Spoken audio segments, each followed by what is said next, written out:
In the last year, Audi has launched a number of RS and electrified models. And as good as those cars are, there's been one specific model that I have been eyeing in the last few months, and that is this, the new Audi RS3. And finished off in Kyalami green, yes, Kyalami green, this car looks absolutely fantastic.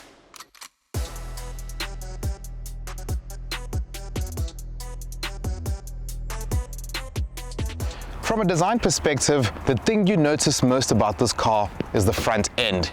With this large black styling and this grille, it actually looks like an RS e-tron GT from the front. Another big factor when it comes to a performance car like this is of course the braking system. And this car uses a 6-piston braking system, and you've got the option of ceramics as well, which is a first for the Audi RS3 range. Overall, this vehicle looks wider and meaner than a normal standard A3. As you can see, we have got the sedan variant, which to me looks a bit more understated compared to the hatch. But one thing that isn't understated is this. These huge exhausts, which Audi RS models are known for. And how does it sound?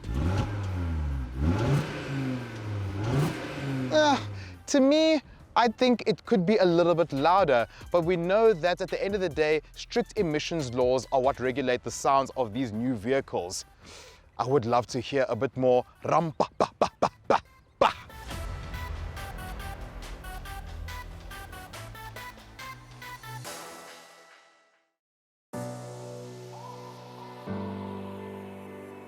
On the inside, the Audi RS theme continues as we see small details that remind you that you're in something quite special. The first thing is quite noticeable, the green bits. So you can have it either in green, blue, or red.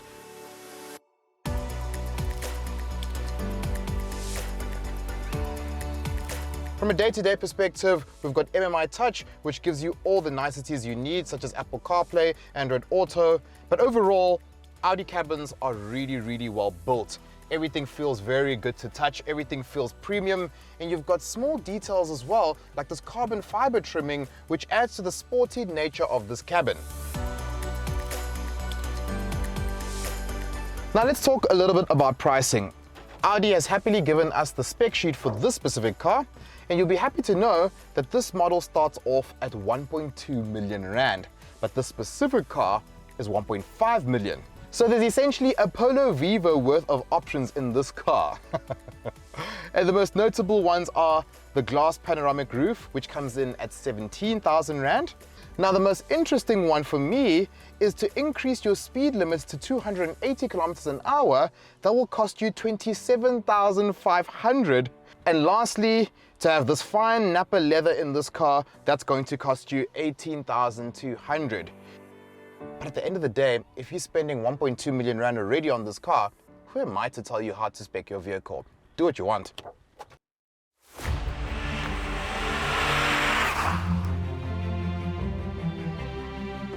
So the biggest talking point about an Audi RS3 has got to be the engine.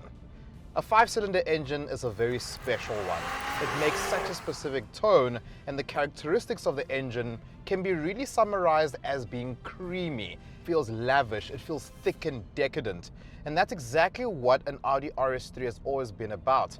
But it's amazing, in this car now, sitting in comfort, I could be in a 2-liter turbocharged car. Despite a low rumble I hear of a 5-cylinder engine tone, this has got to be one of the most comfortable Audi RS models I have driven. In any mode you put it in, the car never compromises on its ride quality.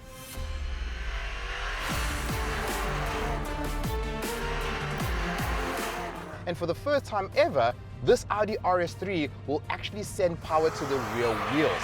You've got the sure-footedness of Quattro, but the dynamism of a rear-wheel drive car. And I must say that this car really feels planted on the road.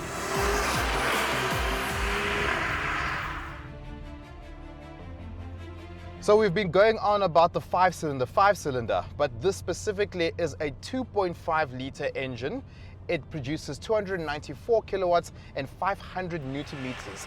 But power hasn't been changed too dramatically from the old car. The old car had 270 kilowatts and 480 Newton meters. So this car has been bumped up ever so slightly, But the big changes are underneath the skin with the chassis of the vehicle. And to me, that's where it counts the most. It doesn't feel heavy up front, it feels more sure-footed and lightweight. The car feels more alive in general. At the same time, I do miss the louder exhaust that you got in the previous model, and I'm sure most people are going to complain about that. So considering the price tag, can I say that the new Audi RS3 is worth it? Well, it becomes worth it when I don't look at this car as an A3. To me, there's been a bit of a gap missing in the Audi RS range, especially considering that the likes of an Audi RS4 only comes in an Avant variant. So for those who want this type of look, whether it's a hatchback or a sedan, and you are traditionally an RS4 client, this could be the perfect replacement for that car, especially at this price point.